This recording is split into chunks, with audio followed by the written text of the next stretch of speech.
everything about it is infected with the same level of corruption. Nuking it from orbit might help, but even then, I bet it still ends up back the bloody same. Now, back to Andrew Bridgen and something I've said before, which has now been confirmed, and that's Andrew Bridgen suing Matt Hancock for defamation, relating to his smears against him. I guess that might be why Hancock was charging ITV 10 grand for this interview he did with them a few months back. Well, the rules around funerals were one of the things that upset me most during the pandemic. Because of that, the impact, on people.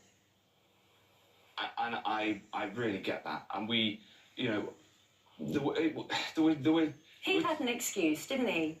He loved his dad. Yeah, but he had a reason, like you did. Mine's not an excuse. Right? I'm not making an excuse. To comfort his family. Of course. And what I'm asking is it too soon to ask people to forgive you? Have you rushed this? No, I think that it is natural to seek forgiveness.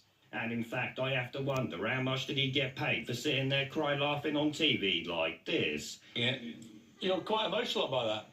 Well, it's just, it's been such a tough year for so many people, and there's William Shakespeare putting it so simply for everybody that, we can get on with our lives. But me personally, I hope Andrew Bridgen takes him to the cleaners, and to the point where his new floozy has to take up work as a hooker down at Clapham Common to pay his legal fees. We'll take you to the cleaners.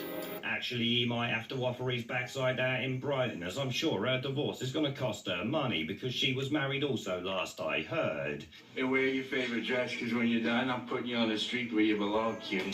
Yeah, shit could get very expensive for Hancock here, and just as he steps down from Parliament, losing 80 grand a year plus expenses, it couldn't happen to a bad bloke, I'm sure you'd agree.